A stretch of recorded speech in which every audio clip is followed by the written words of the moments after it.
Assalamualaikum warahmatullahi wabarakatuh. Salam sejahtera bagi kita semua. Perkenalkan, kami dari kelompok 3 akan mempresentasikan hasil studi kasus kami mengenai rancangan drainase hijau strategi berkelanjutan untuk mengatasi curah hujan ekstrim dalam era perubahan iklim. Studi kasus Kota Urmia, Iran.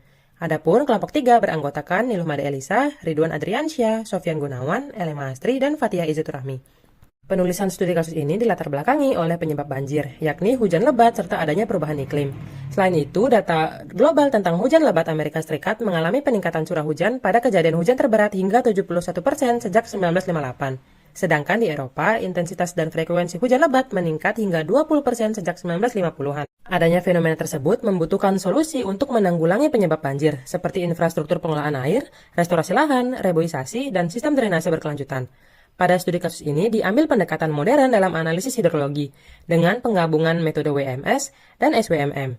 Seperti di kota Urmia, Iran, mengidentifikasi daerah rentan dan menawarkan solusi prioritas berbasis metode SAW atau Simple Additive Weighting.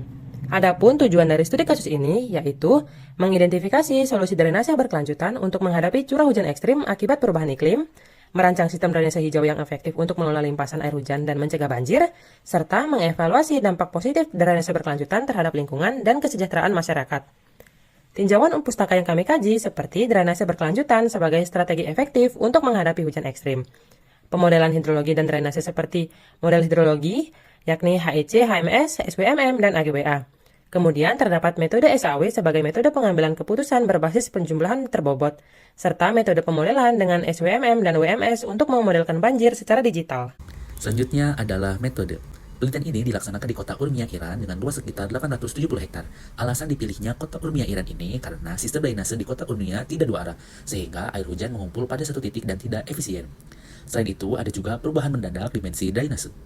Data yang digunakan pada penelitian ini ada Digital Elevation Model atau DEM dan juga data curah hujan. Sedangkan software yang digunakan pada penelitian ini ada Watershed Modeling System WMS 7.1, Storm Water Management Model atau SWMM 5.2.4, SMADA 6.43, dan ARGIS 13. Selanjutnya, prosedur pada penelitian ini yang pertama adalah penentuan area studi yaitu kota Urmia, Iran dengan identifikasi masalah yang telah disebutkan. Selanjutnya adalah pemodelan hidrologi atau WMS di mana terdiri atas dua langkah yaitu pemodelan jaringan aliran dan perhitungan aliran puncak atau SCS. Di mana pada perhitungan aliran puncak atau SCS ini terdapat perhitungan waktu konsentrasi TC yang dihitung menggunakan persamaan Kirby-Kirpich, di mana waktu konsentrasi dalam jam adalah penjumlahan dari waktu aliran permukaan dalam jam dan waktu aliran saluran dalam jam. Selanjutnya adalah pemodelan hidrolik atau SWMM, di mana perhitungan kehilangan energi aliran dihitung menggunakan persamaan Hazen-Williams, di mana kecepatan sama dengan faktor konversi dikali koefisien kekasaran dikali radius hidrolik pangkat 0,63 dikali kemiringan garis energi pangkat 0,54. Pada tahap ini terdiri atas dua langkah yaitu simulasi rute aliran atau dynamic wave dan evaluasi parameter sensitif. Lalu selanjutnya ada evaluasi dan prioritas skenario, lalu selanjutnya ada penilaian berbasis SAW, dan terakhir ada rekomendasi. Dalam pemodelan WSM, langkah awal yang dilakukan adalah mengubah sebuah data peta menjadi lapisan informasi menggunakan Google Gamma, di mana outputnya akan menghasilkan jaringan saluran sungai pada model perangkat lunak WSM, seperti pada gambar sebelah kiri slide. Selanjutnya, jaringan saluran air yang dihasilkan dikonversi ke dalam fitur ARGIS seperti pada gambar sebelah kanan slide. Next slide yaitu membahas soal selanjutnya berupa perhitungan waktu kotoran air setiap das di mana hasilnya dapat dilihat pada tabel berikut. Kemudian, hidrograf dari ketiga subdas dengan periode ulang 2, 5, dan 10 tahun dihitung dengan metode Soil Conversion Service atau SDS menggunakan software WSM dan juga metode rasional, sehingga didapatkan nilai aliran puncak, di mana diperoleh analisis bahwa debit puncak meningkat seiring dengan bertambahnya periode ulang, baik berdasarkan model SDS maupun metode rasional. Hasil yang diperoleh juga menunjukkan metode rasional cenderung memberikan nilai debit puncak yang lebih tinggi dibandingkan model SDS pada semua das dan periode ulang. Di sisi lainnya yaitu subdas dengan luas lebih besar yaitu C memiliki debit puncak yang lebih tinggi dibandingkan subdas yang lebih kecil yaitu A dan B. Baik, untuk selanjutnya ialah mengenai simulasi SWMM. Simulasi Stormwater Management Model atau SWMM dilakukan dengan pemodelan yang membagi wilayah penelitian menjadi 61 subcekungan, 141 simpul, dan 88 saluran untuk mensimulasikan interaksi hidrologis dan kapasitas sistem drainase existing. Dapat dilihat pada tabel pertama, hasil analisis sensitivitas menunjukkan bahwa peningkatan impermeabilitas sebesar 10% dapat meningkatkan laju aliran hingga 15%. Sedangkan penurunan 10% pada koefisien kekasaran meningkatkan laju aliran puncak hingga 13%. Selanjutnya, pada tabel kedua dapat terlihat hasil validasi model SWMM yang dicapai berdasarkan pendekatan komputasi. Analisis ini menunjukkan bahwa saluran existing hanya mampu mengalirkan 30%, 21%, dan 17% dari debit puncak untuk periode ulang masing-masing 2, 5, dan 10 tahun, sehingga berpotensi menyebabkan limpasan terus-menerus selama beberapa jam pasca hujan lebat. Validasi ini menunjukkan bahwa model SWMM cukup akurat untuk memprediksi debit aliran puncak pada berbagai skenario curah hujan, meskipun terdapat sedikit deviasi. Akurasi ini menjadikan SWMM alat yang dapat diandalkan untuk perencanaan pengelolaan air hujan dan penilaian risiko banjir di kawasan perkotaan. Selanjutnya ialah mengenai analisis aspek lingkungan, ekonomi, dan sosial dari pemodelan dan penerapan solusi sengkedan vegetatif. Berdasarkan analisis aspek lingkungan, sengkedan vegetatif memiliki manfaat berupa mengurangi limpasan air dan risiko banjir, meningkatkan infiltrasi dan menyaring polutan, serta mendukung keanekaragaman hayati dan kualitas udara. Selain itu, sengkedan vegetatif juga memiliki perkerasan permeabel yang dapat mengurangi aliran puncak dan memungkinkan pengisian ulang air tanah. Namun, terdapat tantangan berupa sistem drainase existing yang hanya mampu menangani 30% debit puncak untuk periode ulang 2 tahun. Selanjutnya, untuk aspek ekonomi, terdapat investasi awal besar untuk dua aspek, yakni konstruksi material dan tenaga kerja, serta pemeliharaan berkelanjutan.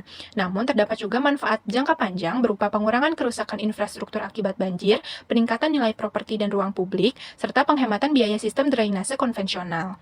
Dampak tambahan ialah berupa infrastruktur hijau dapat mendukung insulasi termal serta mengurangi konsumsi energi. Untuk aspek yang terakhir, yakni aspek sosial, sengkedan vegetatif memiliki manfaat langsung berupa meningkatkan estetika perkotaan dan ruang rekreasi dan dampak positif pada kesehatan mental dan kesejahteraan masyarakat.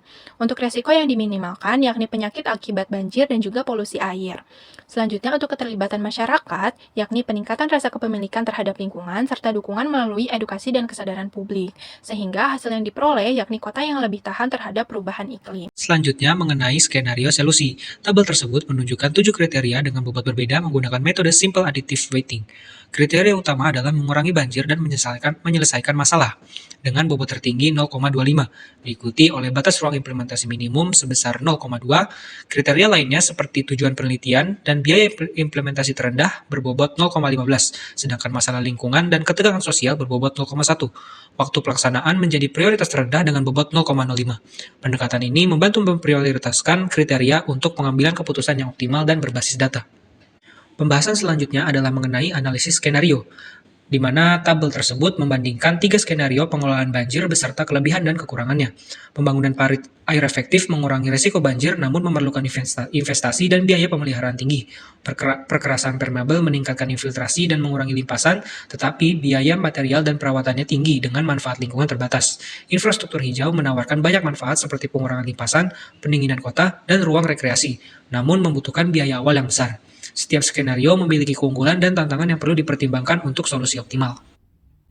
Dari uraian-uraian yang telah disampaikan sebelumnya dapat disimpulkan bahwa sistem drainase existing di kota Urmia, Iran masih kurang optimal dalam menangani debit puncak selama curah hujan ekstrim, dan tingkat impermeabilitas dan koefisiensi asalan saluran menjadi faktor kritis. Infrastruktur hijau seperti sengkedan vegetasi terbukti paling efektif dalam mengurangi limpasan air, mendukung keberlanjutan lingkungan, dan memberikan manfaat jangka panjang dibandingkan solusi konvensional. Pendekatan integratif ini mengurangi risiko banjir, meningkatkan keanekaragaman hayati, menyaring polutan serta mendukung kualitas udara dan kesejahteraan masyarakat. Oleh karena itu, kami merekomendasikan pengembangan infrastruktur hijau seperti dan vegetasi sebagai solusi utama untuk mengurangi limpasan air, meningkatkan keragaman hayati dan mendukung keberlanjutan lingkungan perkotaan, dan mengoptimalkan kapasitas saluran drainase berdasarkan analisis pemodelan seperti SWMM atau WMS untuk mengidentifikasi area yang rentan, serta tingkatkan kesadaran masyarakat melalui edukasi dan alokasi dana untuk pembangunan dan perawatan infrastruktur hijau.